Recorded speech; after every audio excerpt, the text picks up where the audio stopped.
Ya, Assalamualaikum warahmatullahi wabarakatuh. Selamat pagi pendengar dimanapun saat ini berada. Kami lanjutkan tentunya kebersamaan kami menemani pendengar dalam rangkaian Palembang pagi ini. Kita ada di segmen Dialog Palembang pagi ini. Untuk kesempatan hari ini tentunya di hari Selasa 25 Maret 2025. Saya Esi dan juga rekan Bunga yang saat ini bertugas mengucapkan salam jumpa dan juga selamat mengikuti. Ya, pendengar, TBC masih menjadi permasalahan yang serius ya. Lalu bagaimana pencegahan dan juga pengobatan TBC ini, kita akan hadirkan informasinya dalam Dialog Palembang pagi ini. Topiknya Hari TBC Sedunia, membangun kesadaran melalui edukasi masyarakat bersama dengan narasumber kami. Tentunya yang saat ini telah hadir ya melalui Zoom ya. Ini sudah ada tersambung bersama dengan Bapak Marsal Husnan SKM MKes PLH Kasih P2 PM Dinas Kesehatan Provinsi Sumatera Selatan. Ini langsung saja kami sapa. Assalamualaikum Pak Marsal. Waalaikumsalam. Iya, kabarnya Waalaikumsalam Mbak gimana? Esti. Kabarnya gimana Pak Marsal? Alhamdulillah baik, sehat. Baik, terima kasih untuk waktunya sudah diluangkan dan juga tentunya sudah hadir di studio Pro 1 RRI Palembang. Pak Marsal, ini ada Dr. Ruli P. Pasaribu, SPPD KPMK Finasim. Ini Ketua Koalisi Organisasi Profesi atau KOPI TB Kota Palembang. Assalamualaikum Dr. Ruli. Gimana puasa? Lancar ya? Baik, terima kasih yang pasti untuk waktunya, kesediaannya juga untuk hadir langsung ya. Ini menyapa pendengar ke studio Pro 1 RRI Palembang pastinya. Dan Pak Marsal juga Dr. Ruli, ini kita juga bisa disaksikan via kanal YouTube Pro 1 RRI Palembang ya. Jadi pendengar bisa langsung menyaksikan dialog kita pada kali ini tentunya melalui kanal YouTube Pro 1 RRI Palembang, dan juga tentunya siaran ini bisa didengarkan via RRI Digital, via App Store dan juga Play Store. Baik, tentunya berbicara mengenai TBC, ini merupakan penyakit yang mungkin ada sebagian orang juga pastinya masih khawatir gitu ya, Dokter Ruli. Sering juga disebut sebagai penyakit turunan gitu ya. Kondisinya seperti apa sebenarnya? Mungkin kita bisa mulai dari penyakit TBC itu tuh apa dan juga apa gejalanya, penyebabnya, seperti itu. Dokter Ruli, silakan informasinya. Assalamualaikum warahmatullahi wabarakatuh. Jadi tuberkulosis itu adalah suatu penyakit yang disebabkan oleh infeksi Mycobacterium tuberculosis, itu nama kumannya ya. Penyakit ini bisa menyerang pada paru-paru, tapi juga bisa menyerang hampir seluruh bagian tubuh, sendi, tulang, kemudian kelenjar tubuh, otak, ya, otot, semuanya bisa terkena ya. Jadi dia akan menyebabkan kerusakan dalam jangka lama ya. Nah, tuberkulosis ini menular dari manusia ke manusia melalui percikan ludah pada saat seseorang yang menderita tuberkulosis, terutama tuberkulosis paru, berbicara, batuk atau bersin ya. Jadi penularannya dari manusia ke manusia. Ya, jadi itu penularannya berarti ya. Untuk penyebabnya apa aja dokter? Gimana? Dari penularannya itu kan penyebab ketika seseorang terinfeksi gitu ya. Jadi apabila seseorang berada di sekitar penderita tuberkulosis, yang dalam hal ini adalah dahaknya itu positif kuman tuberkulosis, kemudian percikan itu dengan mungkin perantaran angin atau apa, itu bisa terhirup oleh orang yang sehat ya. Maka orang tersebut akan mempunyai resiko untuk menjadi sakit ya. Orang itu sudah terkena terinfeksi, kalau ketahanan tubuhnya dalam kondisi lemah ya, misalnya dia sedang flu atau apa, maka dia bisa jatuh menderita tuberkulosis juga. Oke, kalau gejalanya gimana nih dokter sebenarnya? Karena orang kan suka main-main gitu ya, batuk dikit TBC gitu. Tapi sebenarnya gimana sih gejalanya? Jadi gejala, kalau kita bicara tuberkulosis, kita harus perhatikan dulu apakah ini tuberkulosis paru atau bukan. Kita untuk sementara kita spesifikkan dulu ke tuberkulosis paru ada dulu ya, biar pendengarnya nanti tidak bingung kan, gitu ya. Nah, kalau tuberkulosis paru kita bicara, biasanya pintu masuknya atau gejala awalnya adalah batuk berdahak yang berlangsung lebih dari 2 minggu ya. Kemudian ada gejala-gejala di luar saluran napas, misalnya batuk berdahak tadi yang pertama, kemudian ada demam malam hari, kemudian berat badan turun, sering berkeringat banyak pada malam hari, ya itu nyeri dada, sesak, ya, kadang-kadang batuknya disertai darah. Itu adalah gejala-gejala yang bisa kita temui. Jadi kalau ada pasien batuk, jangan langsung pikir, oh ini kena tuberkulosis. Tidak juga seperti itu ya. Oke, nggak boleh langsung menjudge seperti Iya, itu ya nggak dokter boleh. ya. Oke, baik kita ke Pak Marsal. Pak Marsal, untuk kasus di Palembang ya, Ya, seperti apa sih tuberkulosis ini?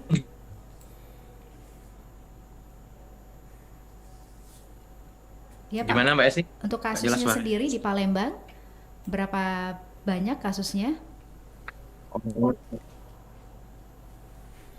Kalau di kalau kita kan di Dinas Kesehatan Provinsi Mbak, jadi kita Oke, memantaunya untuk Sumatera Selatan ya. 17 kabupaten kota ya, Iya, baik. ya di Sumatera Selatan. Kalau untuk Palembang itu estimasi kasusnya itu sekitar 9 ribuan dalam 1 tahun. Jadi Mhm. diperkirakan itu ada kasus TB itu 9.000 per tahun. Di 2024 kita berhasil menemukan 7.200 kasus TB di kota Palembang. Mhm. Jadi bayangkan Mbak ya, lumayan banyak ya. Tapi masih kurang banyak itu sih sebenarnya. Masih Masih ada kurang banyak. kasus-kasus yang belum kita temukan itu Baik. Mbak. Ya, untuk inovasi mungkin yang dilakukan tentunya dari Dinas Kesehatan Provinsi Sumatera Selatan ya dalam meningkatkan deteksi dini TBC, ini seperti apa, Pak Marsal? Jadi inovasi kita itu pertama di penemuan kasus Mbak.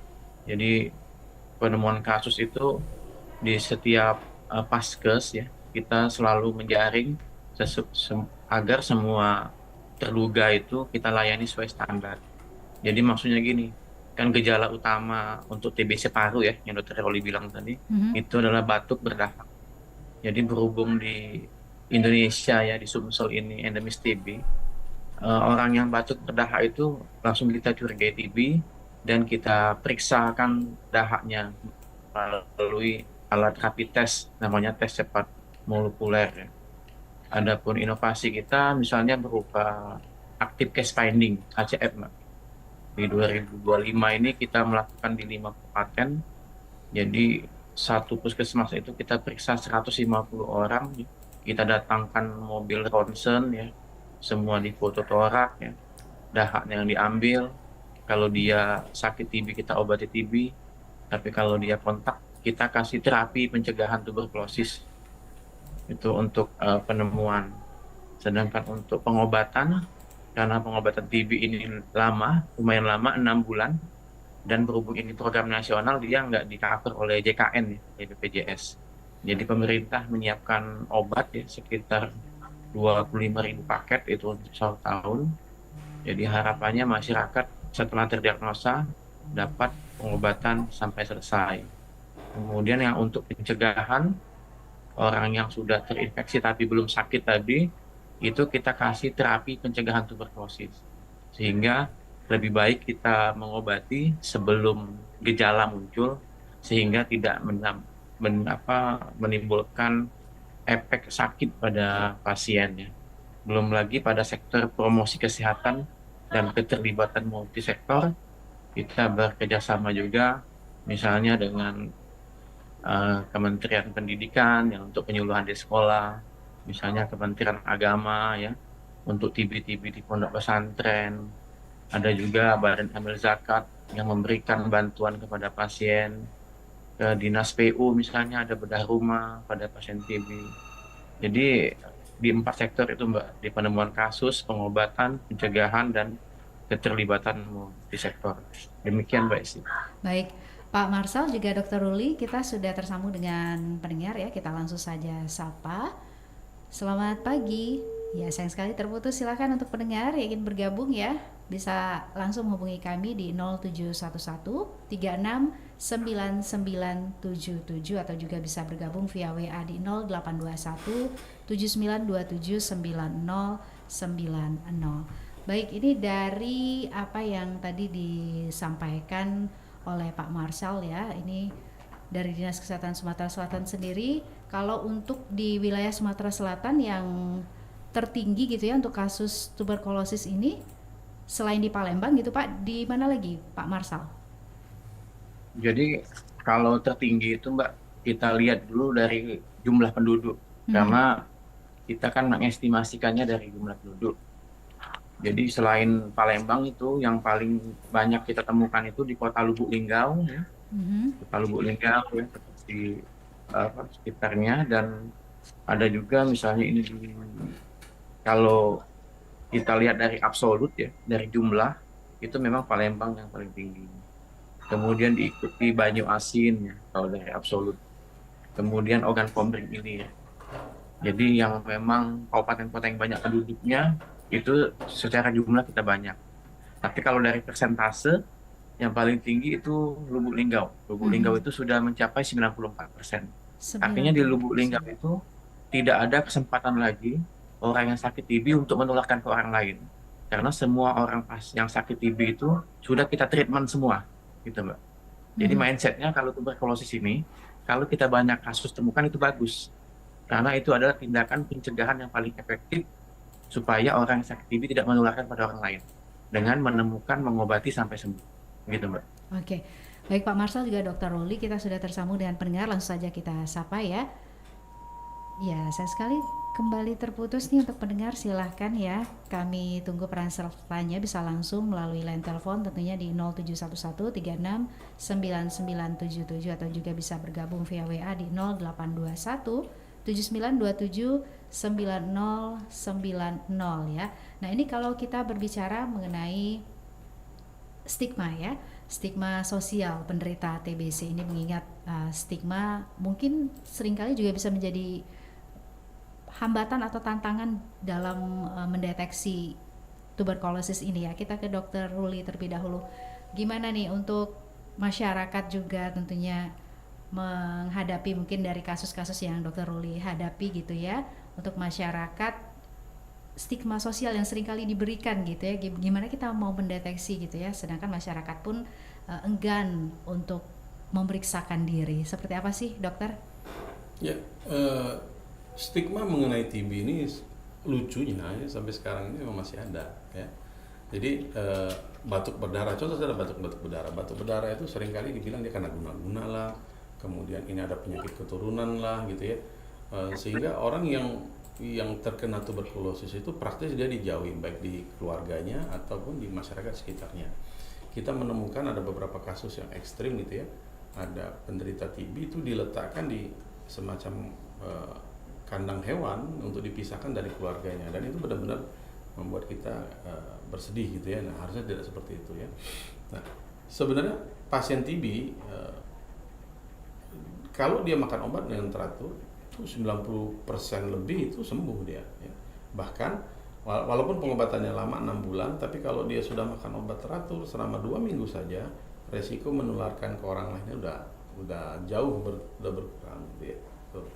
Jadi memang dengan edukasi ini kita berharap bahwa masyarakat tahu bahwa pasien-pasien TB itu tidak harus dikucilkan, tapi justru dia harus diberikan support ya, diberikan support supaya dia bisa menyelesaikan pengobatannya ya, karena pengobatannya butuh waktu lama.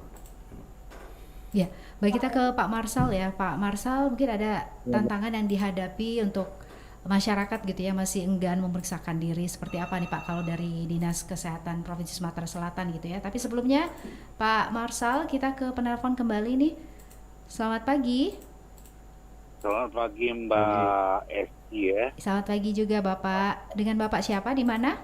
Dengan Tommy di Matraman, Jakarta Pusat, Mbak. Wow, Pak Tommy di Jakarta Pusat, Matraman ya. Iya. Silakan, ada Dokter Ruli dan juga Pak Marsal dari Dinas Kesehatan Provinsi Sumatera Selatan. Pak Tommy. Iya deh, selamat pagi buat Pak Marsal dan Pak Ruli ya, Dokter Ruli ya. Iya, Ya. betul Bapak. Nah, selamat pagi, saya selalu aja dok ya. Ini ada yang saya mau tanyakan ini dok. Itu sebenarnya penyakit tuberkulosis itu penyebabnya apa itu? Kenapa gitu dok? Asal bisa dia kena atau terjangkit tuberkulosis. Itu aja tuh. Itu aja. Saya kira pertanyaannya itu Pak narasumber. Baik. Ya. Selamat pagi. Terima kasih. Assalamualaikum. Waalaikumsalam warahmatullahi wabarakatuh. Wow, jauh banget ya di Matraman, Jakarta Pusat. Terima kasih sudah bergabung Pak Tommy. Untuk pendengar lainnya juga boleh ya, bisa langsung menghubungi kami di 0711369977. Baik, kita ke Dokter Ruli ya, untuk kembali ditanyakan mengenai penyebab nih, Dokter Ruli. Jadi kami ulangi bahwa tuberkulosis itu penyebabnya adalah ada suatu kuman, ya. Kuman itu namanya Mycobacterium tuberculosis, ya. Jadi memang sudah namanya adalah Mycobacterium tuberculosis. Jadi kuman tersebut akan masuk ke dalam saluran napas seseorang, dia akan melalui droplet kecil, ya, masuk ke jalan napas, kemudian dia berkembang di dalam paru-paru seseorang, ya. Sehingga orang yang menderita tuberkulosis itu gejala awalnya memang adalah batuk, ya. Nah, dengan dia batuk, dia kan tadi tertular, dengan dia batuk dia juga menularkan ke orang lain. Inilah alasannya kenapa tuberkulosis itu menjadi susah untuk kita habiskan, gitu ya. Padahal kita sudah tahu nih penyebabnya apa, ya. Karena kan kita tidak bisa secara total memutus hubungan antara manusia ke manusia, ya. Beda kalau dia menggunakan hospes perantara, misalnya dari manusia kena ke burung baru kena ke manusia, maka burungnya bisa kita hilangkan. Nah, ini tidak dari manusia ke manusia, ya. Jadi orang yang menderita tuberkulosis yang tidak diobati dalam 1 tahun itu bisa menularkan ke 10 orang lagi. Jadi banyak, dia bisa seperti multi level marketing, dia menyebarnya seperti itu. Baik, untuk pencegahannya nih dokter, apa yang harus kita lakukan ya? Ada makanan-makanan mungkin yang harus kita konsumsi atau dengan menggunakan masker, seperti apa sih? Ya. Kalau bicara tentang pencegahan bisa berasal dari pasien, ya, yang penderita yang sakit, atau bisa berasal dari kita di sekitarnya, ya. Nah, kalau pasien kita sarankan untuk menggunakan masker, karena masker itu didesain untuk melindungi orang lain dari si pemakai, sehingga pada saat dia batuk, bicara atau bersin, semua percikan yang keluar dari mulut dan hidungnya itu akan menempel pada sisi dalam masker, ya. Jadi dia aman, orang sekitarnya aman. Kalau dia udah pakai masker, 98% orang di sekitarnya itu lebih relatif aman, ya. Nah, bagi kita yang di sekitarnya kita juga boleh pakai masker, ya. Karena masker itu juga akan melindungi saluran napas kita dari percikan-percikan yang ada di udara, ya. Kemudian pola hidup sehat tetap diutamakan, ya. Kalau orang yang terinfeksi tuberkulosis tidak serta-merta pasti sakit tuberkulosis, tidak, ya. Tapi kalau daya tahan tubuhnya bagus, dia sehat, makan tidur teratur, gizinya bagus, maka dia tidak akan sakit tuberkulosis. Ya, baik, ini kembali ke Pak Marsal. Pak Marsal, ini kalau berbicara mengenai stigma tadi ya Pak ya, stigma sosial penderita TBC ini yang mungkin ini jadi penghambat untuk bagaimana memberikan edukasi ke masyarakat. Mungkin hal ini dihadapi oleh teman-teman di Dinas Kesehatan Provinsi Sumatera Selatan seperti apa Pak untuk bisa memberikan informasinya, edukasi ke masyarakat Pak? Ya, betul sekali Mbak Esi ya. Jadi stigma ini merupakan tantangan kita untuk mengendalikan penyakit tuberkulosis di Sumatera Selatan. Yang kita tahu kan di Sumatera Selatan ini banyak sekali budaya ya, ragam bahasa ya, sehingga kadang diagnosa penyakit TB itu bahasanya beda dengan bahasa kampung ya. Jadi kalau kita sebutkan TBC kadang dia stigma, kadang kalau kita sebutkan yang lain misalnya KB atau paru-paru basah, mereka lebih tenang-tenang saja. Nah, untuk menyikapi hal tersebut, teman-teman kita di lapangan ya, seperti yang di puskesmas, beliau itu lebih berpengalaman ya. Kadang beliau menggandeng kader ya, kader kesehatan ya. Ada juga kader TBC. Di setiap desa-desa itu ada kader, kadang gabung dengan kader posyandu. Nah, kadang kader ini kadang lebih bisa menyentuh masyarakat. Masyarakat akan lebih open, lebih terbuka. Karena biasanya kalau kader itu kan masyarakat setempat yang dimiliki, jadi mereka nggak malu, nggak berobat ya. Itu ada lagi kita bermitra dengan LSM seperti ada di Palembang ya, Masyarakat Sehat Sriwijaya, ada PKNU, ada Dompet Duafa ya, dan mitra-mitra lain. Mereka ikut membantu menemukan terduga TBC ya. Jadi dengan keterbatasan paskes kita yang ada di puskesmas ya, satu puskesmas satu kecamatan, jadi kita lebih banyak menggerakkan kader di wilayah setempat untuk memberikan edukasi kepada masyarakat sehingga masyarakat yakin ya dan tidak malu bahwa penyakit TB bukan penyakit guna-guna ya, penyakit TB bukan penyakit keturunan, penyakit TB itu bisa disembuhkan dengan makan obat teratur ya, dan makan obat teratur itu merupakan suatu jadi hal yang mengasihkan ya dengan didesain oleh kader tersebut. Jadi begitulah Mbak Esi kira-kira tantangan kita ya. Intinya bahasa ibu, bahasa daerah itu sangat diperlukan ya untuk pendekatan kepada pasien ya. Demikian.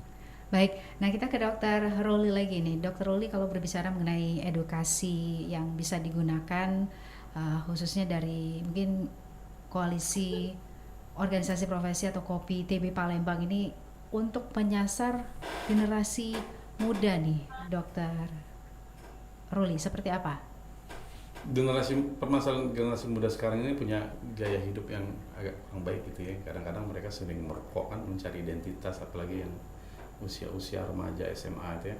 Nah ini perlu kita edukasi bahwa kebiasaan tersebut bisa menurunkan pertahanan saluran nafasnya, sehingga dia lebih mudah lagi untuk terinfeksi oleh Mycobacterium tuberculosis ya. Kemudian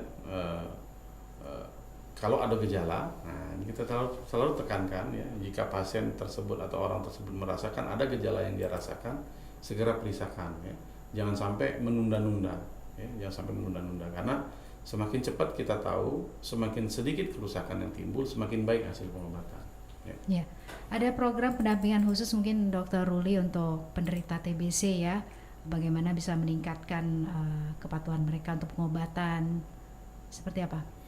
Kalau program khusus, kalau kami dari KOPI TB kita lebih ke petugas kesehatan ya. Jadi kita menjadi inisiator ya, menjadi promotor di masing-masing tempat kita bekerja ya. Misalnya saya di rumah sakit Muhammad Hussein, maka saya akan mengajak teman-teman untuk lebih aktif mencari TB di antara pasien-pasien yang datang berobat atau keluarga pasien yang datang berobat ya. Nah, sedangkan kalau yang pendampingan ke masyarakat itu lebih banyak dijalani oleh mitra-mitra tadi ya, misalnya tadi yang dompet doafa ataupun yang dari masyarakat sehat Sriwijaya ya.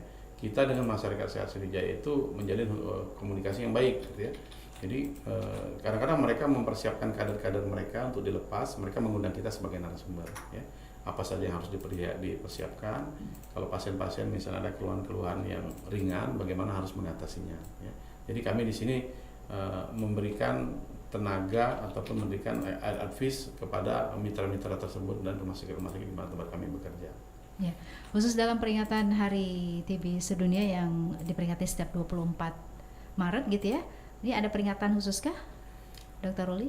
Di masing-masing rumah sakit. Di masing-masing rumah sakit. Jadi kita melakukan edukasi serentak. Jadi kadang-kadang kan kalau misalnya di satu rumah sakit makan hari Selasa, kemudian ada yang rumah sakit lain hari Rabu, ini kita lakukan harinya serentak ya. Dari TB anak sampai dengan TB dewasa semuanya melakukan penyuluhan serentak mengenai TB. Jadi gaung TB itu dirasakan besar, kemudian kita berharap masyarakat bisa mendapatkan informasi bahwa tuberkulosis itu adalah penyakit yang bisa disembuhkan. Ya, baik, kita ke Pak Marsal kembali nih. Pak Marsal, ini terkait tentunya kebijakan dan juga regulasi dari Pemprov Sumsel ya untuk mendorong bagaimana juga untuk mengawasi seperti itu, mekanisme pengawasan dari Dinas Kesehatan memastikan seluruh puskesmas di Sumatera Selatan tentunya konsisten ini menerapkan strategi yang sudah dicanangkan untuk masalah TB ini. Seperti apa nih Pak Marsal? Ya, baik Mbak Esi. Jadi kita di Dinas Kesehatan ini lebih berperan pada upaya kesehatan masyarakat. Artinya kita lebih ke preventif dan promotif ya. Jadi sebenarnya tugas utama kita itu melindungi segenap warga negara Indonesia agar tetap sehat, jangan sampai sakit. Bagaimana dia agar tetap sehat? Dengan masyarakat tidak tertularnya penyakit TBC. Nah, penyakit TBC ini kan penyakit yang sangat menular. Jadi sebenarnya tujuan kita mengobati pasien TBC itu sebenarnya untuk melindungi masyarakat yang sehat tadi jangan sampai sakit. Sebenarnya yang bagian mengobati itu adalah yang di segmen UKP ya, upaya kesehatan perorangan, yaitu untuk pengobatan dan rehabilitatif. Nah, upaya-upaya kita untuk upaya kesehatan masyarakat ini, yang pasti kita menjamin semua SDM dan puskesmas itu sudah terlatih untuk screening TBC, ya, mendiagnosa TBC maupun pengobatan TBC. Jadi kita di setiap puskesmas itu punya tim ya yang terdiri dari satu dokter umum, satu perawat, ya, satu farmasi dan analis. Nah itu semua kita bekali ya, kita maintenance ya, agar kita latih semua sehingga teman-teman di Paskes itu bisa cakap, bisa mendeteksi kalau misalnya ada orang yang terduga batuk berdahak itu diperiksakan dahaknya. Kemudian berhubung kita ini upaya kesehatan masyarakat, Mbak Esi, jadi JKN BPJS itu enggak mengcover ya untuk obat-obatan TB. Jadi untuk obat-obat TB itu kita supply langsung dari Kementerian Kesehatan ya untuk Provinsi Sumatera Selatan ya, baik obat-obatan, bahan medis habis pakai. Misalnya kan untuk diagnosa itu ada alat TCM, itu kita siapkan. Untuk alatnya ada cartridge namanya atau refillnya kita siapkan. Seperti ada port dahak ya, port dahak juga misalnya untuk mikroskop ada mikroskop, kaca slide, ada juga masker. Nah yang kata Dr. Uli tadi, kalau pasien kan pakai masker biar lebih aman. Nah masker bedah untuk pasien juga kita siapkan dan masker N95 untuk melindungi nakes juga kita siapkan. Jadi intinya menurut Permenkes nomor 4 tahun 2019 itu termasuk standar pelayanan minimal, artinya pemerintah daerah itu harus memberikan tata laksana pada terduga tuberkulosis sesuai standar itu 100%. Jadi yang terduga itu harus kita layani 100%. Begitu juga menurut Perpres nomor 67 tahun 2021 ya, bahwa tuberkulosis ini harus kita berantas ya. Insya Allah kita menuju eliminasi TB tahun 2030 ya. Kalau memang penemuan kita itu bisa mencapai 90% ya, seperti di Lubuk Linggau, dan terapi pencegahan tuberkulosis itu berjalan ya, sampai 60%. Demikian Mbak Esi. Ya baik Pak Marsal juga Dr. Ruli, kita jeda sebentar untuk pendengar yang ingin bergabung, silakan masih ada kesempatannya ya, bisa melalui line telepon kami di 0711 369977 atau juga bisa bergabung via WA di 0821 7927 9090. Masih bersama Anda, Dialog Palembang pagi ini hanya di Pro 1 RRI Palembang.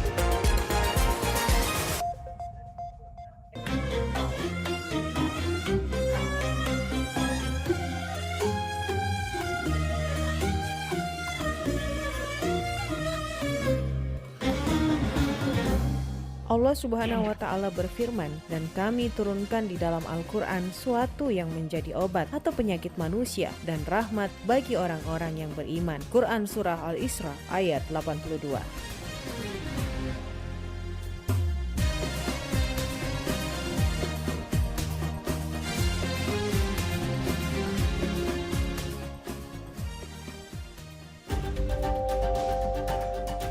Mengangkat isu-isu terkini, Dialog Palembang pagi ini bersama narasumber yang akan membahas dan mengupas topik hangat yang tengah dibincangkan. Setiap hari pukul 8 waktu Indonesia Barat. Dengarkan hanya di Pro 1 RRI Palembang. Pro 1. Masih bersama Anda, Dialog Palembang pagi ini hanya di Pro 1 RRI Palembang.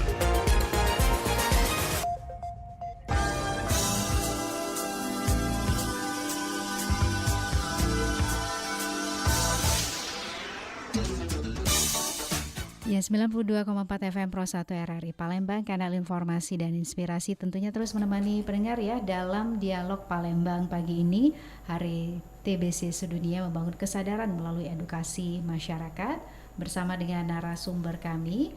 Ya, hadir di studio saat ini ada Dr. Ruli P. Pasaribu, SPPD, KPMK Finasim, Ketua Koalisi Organisasi Profesi atau KOPI TB Kota Palembang, Dan juga via Zoom ada Bapak Marsal Husnan SKMMkes, PLH Kasip P2PM Dinas Kesehatan Provinsi Sumatera Selatan. Untuk pendengar yang ingin bergabung, silakan ya, kami tunggu peran sertanya bisa langsung melalui line telepon di 0711369977 atau juga tentunya bisa bergabung via kanal YouTube Pro 1 RRI Palembang untuk bergabung melalui acara Dialog Palembang pagi ini. Dan tentunya dialog ini kami juga hadirkan via RRI digital ya, jadi pendengar untuk Anda bisa mendengarkan juga tentunya via App Store dan juga Play Store selain di 92,4 FM Pro 1 RRI Palembang. Baik, ini kalau berbicara juga mengenai pasien TBC ya, mungkin untuk Pak Marsal nih, Pak Marsal, adakah kebijakan dari Dinas Kesehatan Sumatera Selatan ya dalam mendukung pasien TBC yang berasal dari keluarga tidak mampu nih Pak, untuk bagaimana mereka juga bisa mendapatkan pengobatan yang sesuai gitu ya untuk menangani TBC ini? Pak Marsal? Iya, baik, Mbak. Jadi dukungan kita untuk pasien tuberkulosis itu ya, yang pertama kita berikan obat itu secara gratis ya. Jadi pemerintah sebelum adanya era JKN memang sudah memberikan obat TB. Begitu juga untuk paket pemeriksaan dahaknya sampai akhir bulan pengobatan. Jadi kan untuk selesai pengobatan itu sputumnya itu dahaknya harus diperiksa di awal pengobatan, di bulan kedua, bulan kelima, dan bulan keenam. Itu semuanya didukung oleh pemerintah dan gratis, tidak dipungut biaya. Nah kemudian Mbak, untuk pasien TB ini kita ada dua macam sebenarnya ya. Ada pasien yang sensitif obat, ada yang resisten obat ya. Mungkin nanti dokter Uli bantu jelaskan. Nah kalau yang untuk resisten obat, kita ada dukungan dana psikososial. Dana psikososial itu dukungan dari Global Fund, ada 600.000 per bulan. Itu ditransfer ke rekening pasien selama dia pengobatan. Ini gunanya untuk apa? Untuk digunakan pasien sebagai transport, sebagai apa, sehingga pasien dapat menyelesaikan pengobatan sampai tuntas ya. Jadi kalau untuk yang sensitif tadi, kita kasihkan obat gratis, kita edukasi, ada pendamping makan obatnya ya. Kemudian biasanya dari mitra kita ya, atau lintas sektor seperti ibu-ibu PKK, Basnas ya, kadang ikut memberikan bantuan ya, bantuan misalnya ada sembako atau ada gizi atau apa ya, dan lain-lain. Jadi untuk yang RO tadi itu khusus ada dana psikososial yang kita berikan kepada pasien sehingga pengobatan dapat selesai sampai tuntas. Begitu Mbak. Baik, Dokter Ruli mungkin punya informasinya tadi seperti apa yang disampaikan Pak Marsal ya, untuk pasien ada yang resisten atau yang sensitif, ini seperti apa sih informasinya dokter? Jadi Mycobacterium tuberculosis itu makhluk hidup, ya, dia adalah kuman makhluk hidup. Tentu dia berusaha untuk mempertahankan kelangsungan hidupnya. Jadi kita menemukan ada obat TB, kemudian dia menemukan cara untuk bertahan. Nah, jadi ada sebagian kuman TB tersebut yang bertransformasi atau bermutasi menjadi sifatnya menjadi kebal terhadap obat. Makanya tadi dikatakan Pak Marsal, ada yang TB sensitif, ada yang TB yang tidak resisten terhadap obat. Ya, ini berbeda ya. Maka kita butuh sekarang bukan cuma sekadar mikroskopik untuk melihat kuman TB-nya ada atau tidak, tapi yang disampaikan oleh Pak Marsal tadi disebut alatnya tes cepat molekuler. Itu ada suatu alat canggih. Jadi kalau sekarang pasien TB berdahak diperiksa itu langsung DNA-nya. Kita lihat DNA-nya, ternyata dia mempunyai DNA yang menunjukkan dia bersifat kebal terhadap obatnya beda ya. Jadi ada struktur yang berbeda dalam pengobatan. Nah, hanya saja kayak gini. Seperti yang disampaikan Pak Marsal tadi, bahwa TB ini pengobatannya lama, dan biasanya yang kena TB ini adalah kepala keluarga, karena kan dia kan berhubungan dengan orang banyak.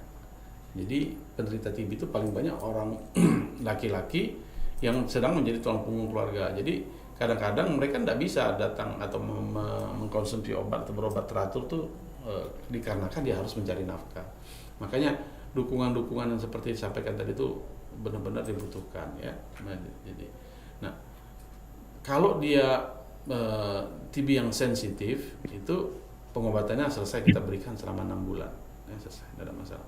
Yang jadi masalah adalah kalau dia ternyata terkena yang TB yang resisten, maka itu butuh effort yang lebih tinggi, dana yang lebih besar, dan lama pengobatan yang lebih panjang ya. Situ. Ya, baik, ini sudah ada atensi dari pendengar ya via WA. Assalamualaikum, ini untuk Bapak narasumber, saya Rizky di Muara Enim ya. Nah, ini yang ditanyakan, apakah obat TB ini ada dijual di apotik? Juga saya sering keluar dahak sangat kental pada pagi hari ketika bangun tidur, sama kalau udah ada di ruangan ber-AC, sering juga keluar dahak kental. Nah, ini apakah ini TBC atau seperti apa nih, Dokter Ruli? Jadi ya itu menarik ya pada Rizky ya. Jadi tidak semua orang batuk berdahak itu adalah tuberkulosis, tidak ya. Karena batuk berdahak itu milik penyakit saluran napas. Jadi kalau dia asma, dia sering juga batuk berdahak. Orang dengan perokok lama yang sudah tua, dia bisa batuk berdahak. Orang yang alergi juga bisa batuk berdahak. Jadi makanya kalau misalnya pendengar tadi mendapatkan dirinya, oh kayaknya saya ini batuk berdahaknya sering gitu ya, maka sebaiknya diperiksakan ya. Kita tidak cukup lagi hanya sekedar ronsen atau periksa dahak menggunakan mikroskop, tidak bisa lagi ya. Sekarang kita udah melangkah ke yang lebih canggih ya. Ronsen itu hanya gambar saja, tapi tidak ada ketahuan itu kumannya apa ya. Pokoknya pada ronsen ada gambaran putih, udah selesai seperti itu. Nah, sedangkan kalau untuk tahu kita ini kumannya TB betul atau misalnya sifat kumannya seperti apa, itu harus diperiksakan. Nah, diperiksanya itu kami menyarankan ke sarana kesehatan ya, bisa ke puskesmas atau bisa di rumah sakit terdekat. Nanti akan diambil sampel darahnya, diperiksa menggunakan pemeriksaan TCM tadi, tes cepat molekuler. Akan didapatkan hasil apakah ini benar-benar TB ataukah dia bukan TB ya. Nah, mengenai obat yang dijual, obat TB ada yang dijual ya, ada yang dijual, tapi ada juga obat program. Nah, obat program ini jangan diragukan efektivitasnya karena berdasarkan WHO, semua obat TB itu sudah tersertifikasi WHO, jadi bukan sertifikasi Indonesia ya. Dan obat kita itu bukan buatan kita sendiri. Jadi WHO itu membuat suatu sistem di mana obat, contoh ya, obat Perancis dijual di Indonesia, obat Indonesia dijual di Perancis, sehingga masing-masing negara itu akan mempertahankan kualitasnya dengan baik dan terstandar ya. Termasuk, jadi kalau misalnya terkendala biaya, jangan takut menggunakan obat program. Tapi kalau misalnya saya mau beli aja dok, boleh, nanti kita resepkan dengan aturan dan dengan cara pakai yang betul ya. Dan tidak boleh dibeli sendiri ya, jangan ya, obat TB jangan dibeli sendiri. Nanti kalau dibeli sendiri, yang namanya obat itu kan punya efek positif dan juga efek negatif. Yang kita takutkan nanti efek negatif yang timbul ya. Ya, baik Pak Marsal, mungkin ada tambahan dari pertanyaan dari pendengar kita ada di Muara Enim, Pak Rizky tadi ya? Ya masalah obat dijual bebas, intinya sih formulanya kalau kami dari program. Karena kan pengobatan TB itu kan sudah ada kalau dari WHO itu STC ya, International Standard Tuberculosis Care. Kalau dari Kementerian Kesehatan ada Permenkes 67 tahun 2016 ya. Jadi intinya nggak boleh monoterapi untuk mencegah terjadinya resisten. Kalau misalnya pasiennya mampu mau beli obat di luar, ya minta aja resep dengan dokter Ruli, nanti dibuatkan, dibeli obat di luar. Tapi dengan jaminan obatnya harus diselesaikan 6 bulan ya. Karena khawatir kalau gini Mbak, kalau kita program itu, kalau orang sudah terdiagnosa TB, sudah mau mulai pengobatan, obat pasien itu sudah kita siapkan untuk 6 bulan. Jadi ada kotaknya khusus, disiapkan dosisnya untuk 6 bulan, dibuat nama pasien di situ. Nanti tinggal ngasihnya aja pas setiap 2 minggu atau sebulan sekali ya. Nah, tapi kita khawatir kalau nanti beli di apotik, nanti setelah sehat 2 bulan, nggak ada keluhan lagi, pasiennya nggak semangat lagi untuk beli lagi gitu obatnya. Jadi intinya obat itu sama saja, yang penting formulanya itu ya sesuai pola persepan dokter memang yang sudah kompeten di untuk tuberkulosis. Baik, Pak Marsal juga Dr. Ruli sudah tersambung kembali kita dengan penelpon. Assalamualaikum. Waalaikumsalam warahmatullahi wabarakatuh, Mbak Esti. Iya, Oma Ana di Prabu Muli ya. Iya. Silakan pertanyaannya Oma Ana. Terima kasih Mbak Esti. Assalamualaikum warahmatullahi wabarakatuh, Pak Dokter. Waalaikumsalam. Selamat pagi ya, sehat selalu, semangat terus. Mau nanya dok, kalau batuk, ya batuk gitu sampai berbulan-bulan nggak sembuh, itu batuk apa dok ya? Apakah memang bisa jadi terjadi TBC gitu? Itu yang pertama. Terus yang kedua, sebenarnya TBC ini apa namanya, genetik ya enggak? Soalnya begini dok, soalnya kan ada keluarga, bukan keluarga oma sih, tetangga gitu, keluarganya gitu, bapaknya itu mengidap penyakit tersebut, nah turun juga ke anaknya gitu. Itu genetik apa bukan ya dok ya? Ya, terima kasih dokter, terima kasih Mbak Esti. Assalamualaikum warahmatullahi wabarakatuh. Waalaikumsalam warahmatullahi wabarakatuh. Terima kasih Oma Ana dari Prabu Muli ikut bergabung juga untuk acara Dialog Palembang pagi ini tentunya. Ini batuk nggak sembuh-sembuh, terus juga yang tanyain untuk TB ini genetika, silakan Dokter Ruli. Ya, pertanyaan pertama, apakah dengan gejala batuk berbulan-bulan tadi kan ya? Itu bisa jadi TB ya, tapi tetap harus diperiksa ya, karena TB itu kita menegakkan diagnosisnya tidak dari gejala saja. Jadi dia harus ada 3 kriteria, ada klinis, ada gejala tadi yang termasuk di dalamnya adalah batuk berdahak lebih dari 2 minggu, kemudian ada demam malam hari, berkeringat banyak, nafsu makan menurun, nyeri dada dan lain-lain gitu ya. Nah yang kedua adalah pemeriksaan dahak. Jadi dahak sputumnya itu diperiksa, kemudian dilihat ada atau tidak kuman TB-nya ya. Atau yang ketiga adalah kita lakukan pemeriksaan pencitraan radiologis atau CT scan ke dada kita lakukan ya. Nah, kalau 2 di antara 3 ini positif, baru kita nyatakan oh ini benar-benar TB. Jadi tidak boleh cuma ada gejala saja.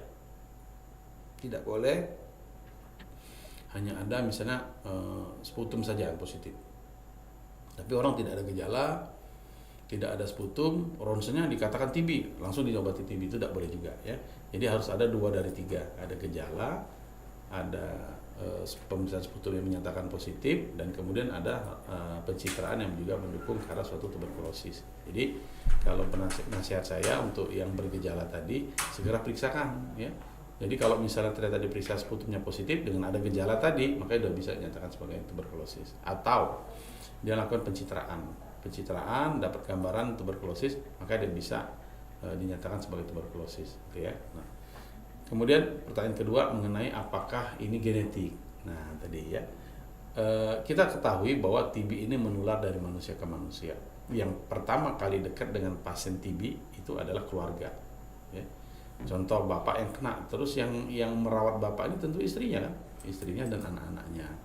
Jadi sebenarnya mereka ini tertular dalam proses kontak ini, bukan karena ada genetik yang diturunkan ya. Kalau genetik yang diturunkan itu penyakit bawaan namanya ya.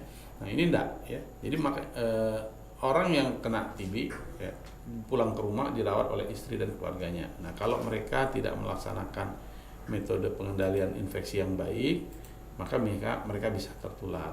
Nah karena ini juga program kita itu menyarankan jika ada 1 pasien TB, maka yang keluarga itu kita screening semua ya, kita screening semua apakah sudah tertular atau tidak ya. Kalau sudah tertular langsung kita obati, kalau dia belum kita berikan pengobatan pencegahan jangan sampai dia sakit ya. Dan kemudian kita edukasi bagaimana cara merawat atau berada di sekitar penderita tuberkulosis. Baik, terima kasih untuk penjelasannya Dr. Ruli. Itu ya jawabannya Oma Ana. Baik, kita kembali ke WA yang sudah dikirimkan kembali oleh Pak Rizky yang tadi ada di Muara Enim ya dokter. Ini katanya udah pernah MCU di rumah sakit dan hasilnya ini TB. Saya tidak ada waktu untuk ke puskesmas. Ini gimana nih dokter? Nah gitu. Jadi sarana terdekat aja, sarana terdekat kesehatan. Jadi kalau misalnya lebih dekat dengan rumah sakit boleh. Kalau lebih dekat ke puskesmas juga boleh ya. TB itu diobati dengan suatu strategi ya. Kan tadi kita sudah menyinggung bahwa TB itu pengobatannya lama. Kalau dia ternyata tuberkulosisnya adalah tuberkulosis yang sensitif, pengobatannya 6 bulan. Bayangkan 6 bulan makan obat. Kemudian kita dikhawatirkan di tengah perjalanan gejalanya sudah hilang karena dia sudah makan obat, tetapi kuman TB-nya masih ada. Ya. Karena kalau kuman TB sudah sedikit jumlahnya, pasien itu akan batuknya hilang, berat badan bertambah, keluar itu kan seperti dia sudah sehat, seperti sudah sehat walafiat. Ya. Tapi permasalahan kita, kuman TB ini agak khusus. Dia punya kemampuan yang bisa bertahan lama sehingga pengobatannya harus lama. Nah, apa beda orang yang ikut program dengan tanpa program? Kalau disampaikan oleh Pak Marsal tadi, kalau orang sudah mengikut program, dia tidak datang ngambil obat, kita akan mengirimkan orang untuk melihat kenapa sih dia tidak datang. Sehingga case holding atau kasus itu kita pegang betul. Kita pegang betul sehingga pasien itu kita ikuti sampai dia sembuh. Sedangkan kalau pasien beli sendiri, ya, itu memang masih dibolehkan, tetapi tetap kita mengkhawatirkan kalau dia benar-benar beli sendiri tanpa pengawasan, nanti dia memutuskan berhenti sendiri, ya. Memutuskan untuk menghentikan pengobatan. Karena pengobatan TB ini bukan tanpa efek samping, ada efek samping. Ya. Efek sampingnya bisa ringan, bisa berat. Ya. Nah, dalam hal ini dia butuh pendampingan. Jadi kalau kami menyarankan tetap untuk berkonsultasi dulu dengan dokter terdekat. Ya. Jangan langsung, oke deh, saya kasih tahu obatnya apa, namanya, langsung beli, langsung makan. Ya. Itu. Saya rasa tidak bijak kalau seperti itu. Ya, baik. Ini kembali ke Pak Marsal ya. Pak Marsal ini terkait dengan mekanisme atau prosedur seperti apa yang harus dilakukan masyarakat ya untuk melaporkan keluhan ataupun juga masukan tentang TB yang ada di wilayah mereka.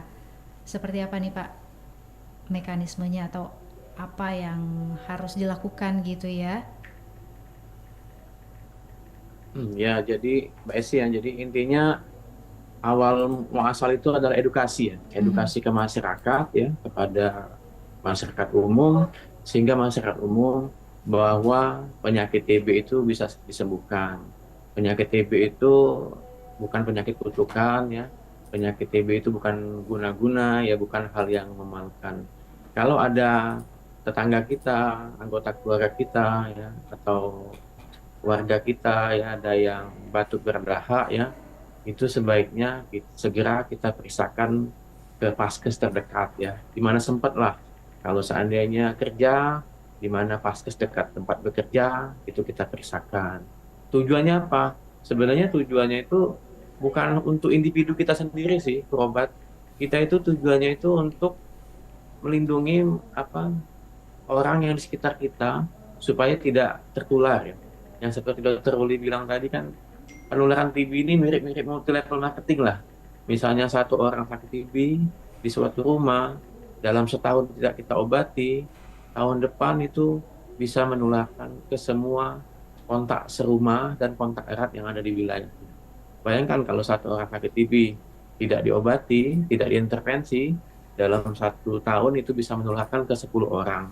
Nah makanya di program kebijakan kita, program nasional kita itu, apabila kita menemukan satu orang sakit TB, maka satu pasien itu akan kita explore, ya. Misalnya di Paskes itu, di Puskesmas, kita ada nama programnya investigasi kontak. Jadi kita kunjungi rumah pasien, ya, tentu dengan perjanjian ya, karena kan pasien ini kan pengobatannya 6 bulan, biasanya sudah terjadi kontak sosial lah, kita hubungan dengan pasien udah baik, kita izin berkunjung ke rumahnya untuk melihat ya apakah itu namanya investigasi kontak, apakah anggota keluarganya ada yang batuk. Nah kalau ada yang batuk segera kita periksakan sputumnya. Tapi kalau seandainya anggotanya yang sehat, itu kita periksakan dengan mantok tes ya atau tuberkulin tes, melihat apakah ada infeksi dorman ya, infeksi yang belum menyebabkan orang sakit tapi kuman TB ini sudah sakit. Nah kalau seandainya anggota keluarga tadi sudah tertular tapi belum sakit, itu kita kasih obat terapi pencegahan tuberkulosis. Jadi di Indonesia ini udah mirip-mirip negara maju yang sudah bebas TB. Apabila orang sudah kontak tapi tidak ada gejala, itu sudah bisa kita obatin. Dr. Uli pernah juga paparan bahwa ngobatin orang yang tidak ada gejala itu lebih bagus daripada mengobati sudah jadi sakit. Karena kalau sudah menyerang organ, itu nanti bisa menimbulkan kecacatan juga pada organ ya. Gitu. Jadi intinya kita gaspol lah untuk tuberkulosis ini, Mbak. Tapi ya perlu diingat juga, berhubung TB ini, yang kata Dokter Uli tadi, kebanyakan pasiennya itu tulang punggung keluarga ya, yang lagi masa-masa produktif, tentu itu mengganggu ekonominya negara kita. Bayangkan, kalau di Sumsel, di Palembang aja ada 7.200 orang sakit TB, Mbak Esi. Kalau kita bagi 365 hari, berarti sehari dapat berapa kita? Banyak kan, ratusan kan?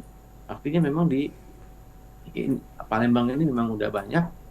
Banyak itu ya artinya kita harus sebanyaknya menemukan. Sehingga kesempatan orang yang sakit tadi untuk menularkan tadi tidak ada lagi. Karena semuanya kita obati semua. Itu Mbak Esi. Ya, baik Dokter Ruli juga Pak Marsal, kita sudah di penghujung waktu. Mungkin ada pesan-pesan yang ingin ditambahkan untuk pendengar kita. Silakan dari Pak Marsal. Ya, baik, terima kasih. Jadi kami menghimbau kepada masyarakat, apabila diri kita, anggota keluarga kita, atau saudara kita ada yang memiliki keluhan batuk berdahak ya, tapi nggak kunjung-kunjung sembuh ya, berhubung di Indonesia ini endemis tuberkulosis, sebaiknya kita periksakan ke Paskes terdekat ya, untuk memastikan apakah memang gejala kita itu sakit TB atau tidak. Karena kita berpikirnya kalau TBC ini bukan hanya untuk mengobati diri kita sendiri, tapi kita sayang kepada anak-anak, kepada anggota keluarga kita, supaya tidak tertular TBC.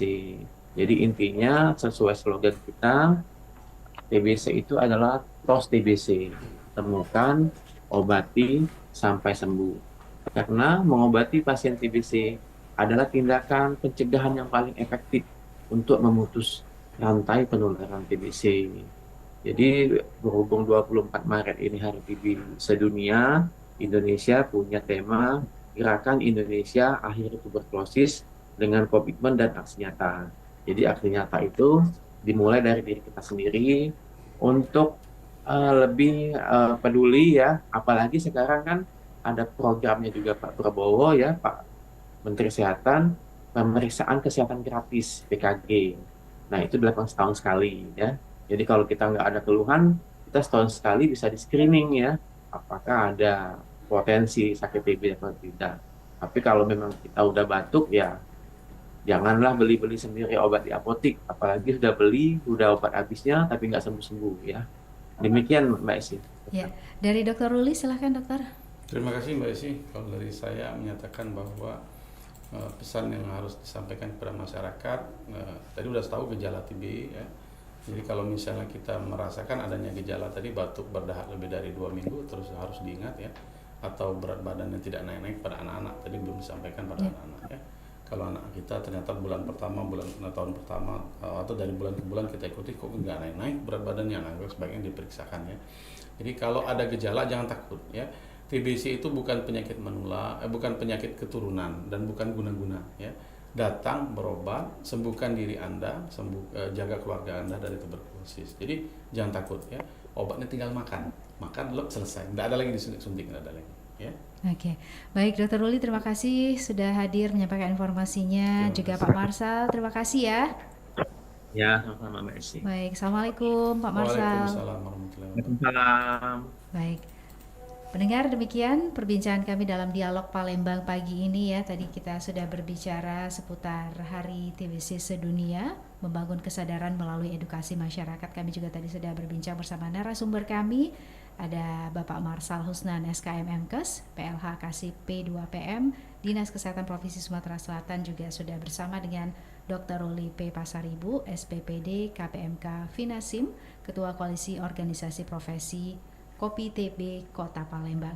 Dan pendengar, hingga di sini perjumpaan Esi dan juga rekan Bunga dalam dialog Palembang pagi ini untuk hari ini Selasa 25 Maret 2025. Semoga dapat bermanfaat. Assalamualaikum warahmatullahi wabarakatuh. Baru saja Anda ikuti dialog Palembang pagi ini.